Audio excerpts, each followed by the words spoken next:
America wasn't really discovered. It was taken.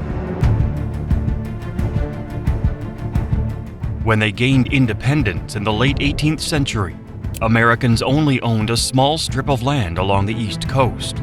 But in just a few decades, they swallowed the entire continent.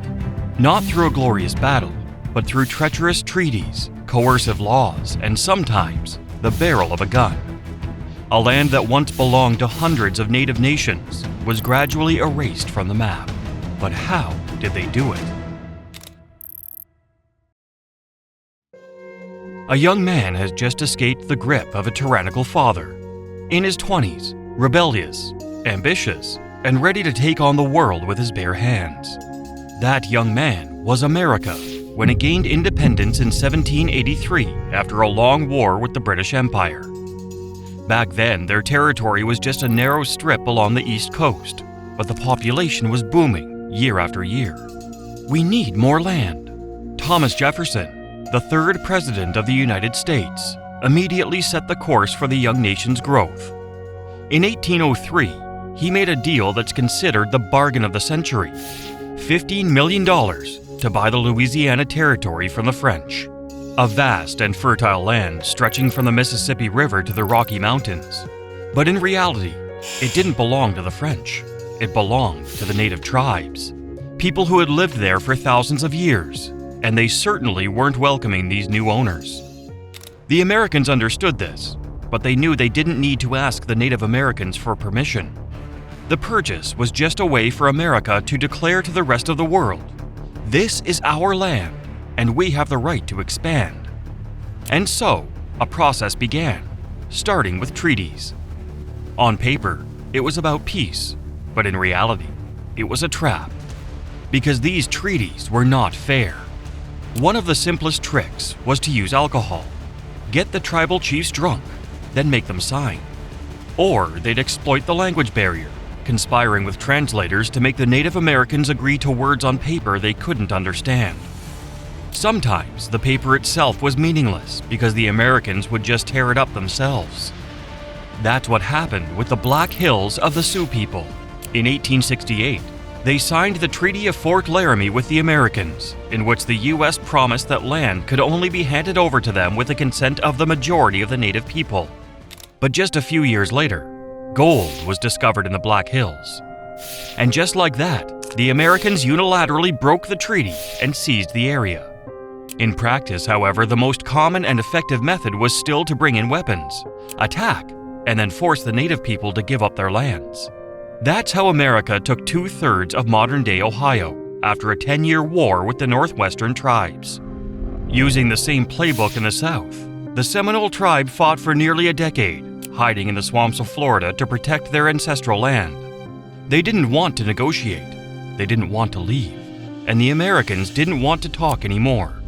After 3 bloody wars, thousands of Seminoles were killed, captured, or forcibly relocated to the West.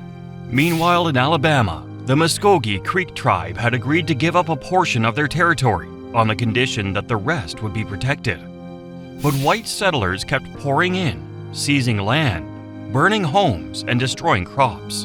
And when the Muskogee asked for help, the U.S. Army didn't come to protect them, but to expel them.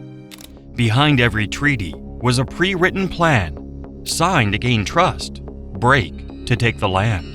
Between 1778 and 1871, the U.S. government signed a total of 368 treaties with native tribes, and nearly all of them were broken. Not because the native people didn't comply, but because from the very beginning, they were never designed to be kept.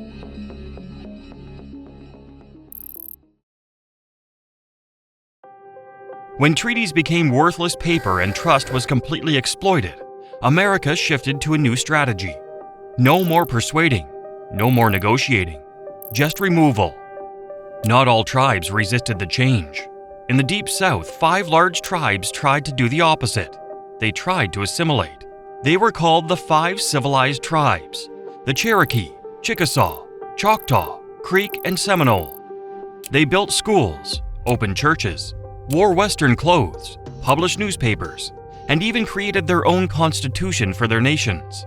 Many of them even owned slaves, thinking that if they lived like Americans, they would be treated like Americans. But they didn't know. Their land was right in the middle of a rising cotton kingdom in the South. In the 1820s, cotton became a craze. White settlers coveted the fertile fields of Georgia, Mississippi, and Alabama. They didn't care about schools or churches. They needed to take this land to grow cotton. And so a plan was hatched. Georgia openly moved against the Cherokee, dissolving their tribal government and nullifying their sovereignty. But the civilized tribes had a response that took the white establishment by surprise. They sued, taking their case to the Supreme Court. This led to one of the most famous cases in history. Worcester v. Georgia took place in 1832 under the supervision of Chief Justice John Marshall. The verdict was delivered. The laws of Georgia can have no force in the Cherokee Nation. To put it bluntly, white people had no right to interfere with the territory and sovereignty of the native people. An historic victory. But unfortunately, this victory only meant something if it was enforced by the person in executive power. And that person was President Andrew Jackson, a man who had fought countless battles against Native Americans. John Marshall has made his decision. Now let him enforce it. Andrew Jackson's defiance blew away any legal power the ruling had. He had also been preparing something for 10 years, the Indian Removal Act. It was signed on May 28, 1830. Its main purpose was to pave the way for negotiations to exchange Native American land in the Southeast for other lands west of the Mississippi River. But what if the Native Americans didn't agree to the exchange? He would apply pressure in many ways, from severing the ties between Native nations and the United States, to enabling states like Georgia to make life difficult for the Native people. Or worse, they would cut off federal lands to the tribes, or even send in the military. And the final trick was to legitimize a treaty with one single crucial goal: forcing the Native Americans to move. That's how they engineered the Treaty of New Echota in 1835.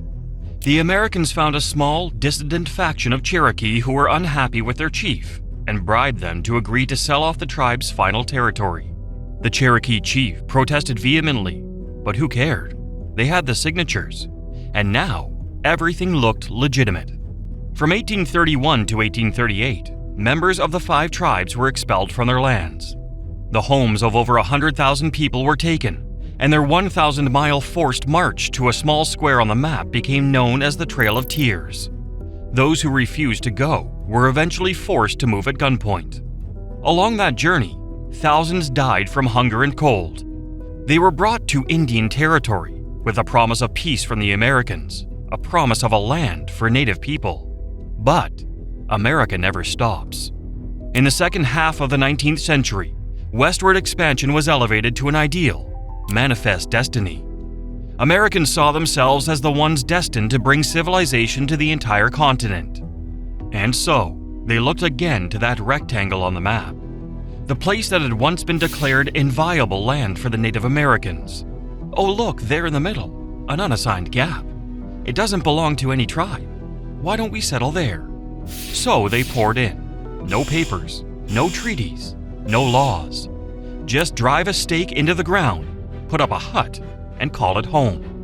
While the government was still figuring out what to do, the squatters had already finished the job. A railroad was established, running right through the territory. Then in 1889, the government decided, all right, if you want the land so badly, we'll divide it up, but it's first come, first served. A race broke out. Tens of thousands of people in covered wagons charged into the unassigned lands, each hoping to claim a piece, to start a new life. Its Native American owners knew, if this continued, they would have no place left to live, as the Americans had promised. By 1905, as the federal government was about to completely abolish tribal governments, the Native Americans had an idea. If they couldn't exist as separate nations, they would become a state. They called it Sequoia, named after the man who created the Cherokee writing system.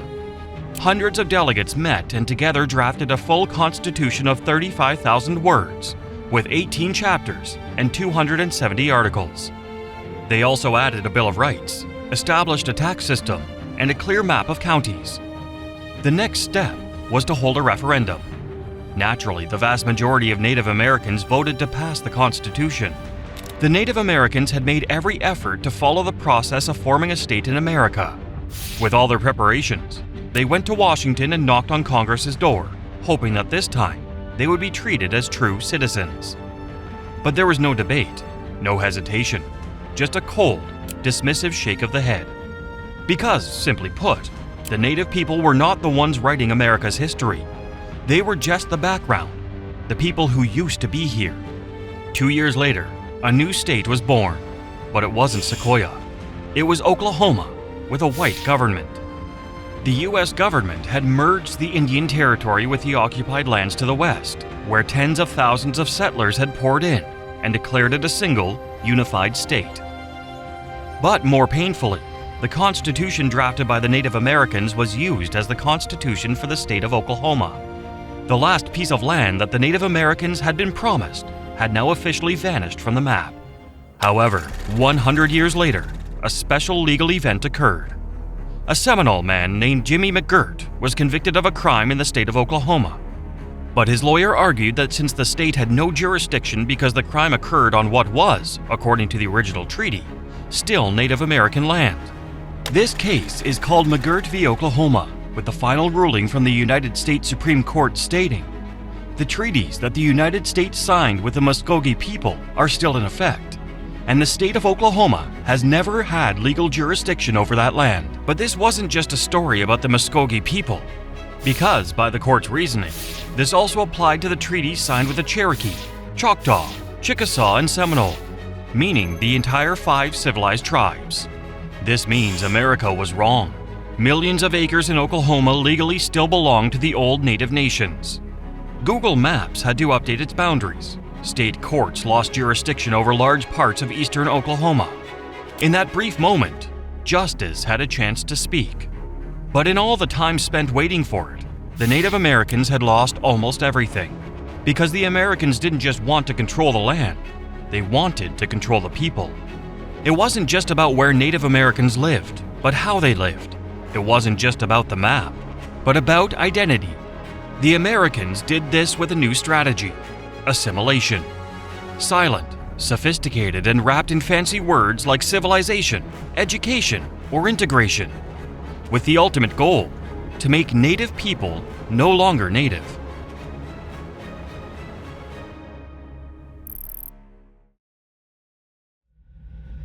So they started with the children. Native children were taken away at 5 or 6 years old, forced to leave their families and villages, to go to a place called school, hundreds or thousands of miles away. However, these schools were founded by the government, run by the military or religious organizations. Upon entry, the children had to shed their native language and the long hair characteristic of their people. Their names would also be changed to English ones like George, Thomas, or Mary. Their clothing and beliefs were also forced to conform to Western standards.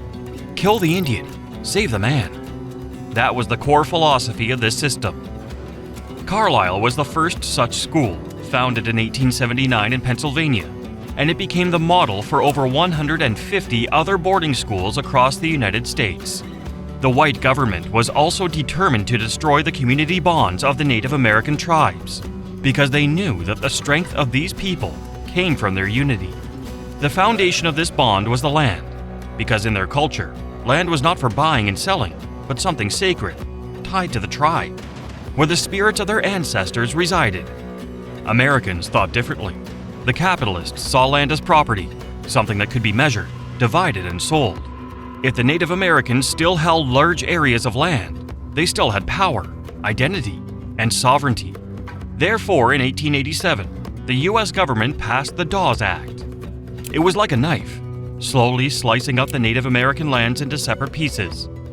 They called it allotting land to individual Native households. But what was it really? It was taking the land of an entire tribe and dividing it, with each family getting about 160 acres.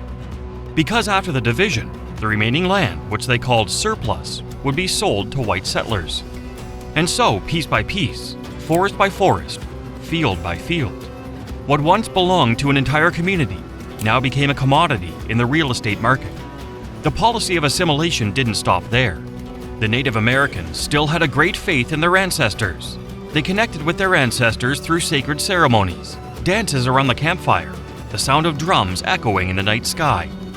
But to the US government, these things weren't culture, but barbaric paganism, superstition that needed to be eliminated. Ban it, and everything would disappear. Religious ceremonies and traditional festivals were not allowed to take place. Shamans, medicine men, and storytellers were also not allowed to continue their work. Replacing them were Christian missionaries. They were tasked with civilizing and imposing a new system of beliefs on the Native people. After making the Native Americans forget, to some extent, their ancestral roots, the Americans attacked the final thing that formed the Native community: tribal self-governance. For hundreds of years, each Native nation had its own system of governance. They had a leader, a council of elders, customary laws, and conventions to maintain order and identity within the community. That didn't fit with modern America, so they again forced the Native Americans to change. American-style tribal councils were created, a model simulating the Western system of government, with elections, terms, and fancy-sounding titles. But in reality, they had nothing, because these councils were supervised, even controlled, by white people who didn't even belong to the community. The right to self-determination, even within their own tribes, was gone. Everything had to be approved on paper. The Native Americans had been stripped of the most basic things, no longer enough to be called a people. Native Americans have not disappeared in the past 300 years since America was founded. They were just pushed off the map and out of the nation's memory. We often talk about America as a land of opportunity, but few know that these opportunities came from the blood and tears of the Native Americans. The maps, the promises, were used by capitalists as tools to create the America of today. And ironically, the very first inhabitants of this continent were the last to be heard.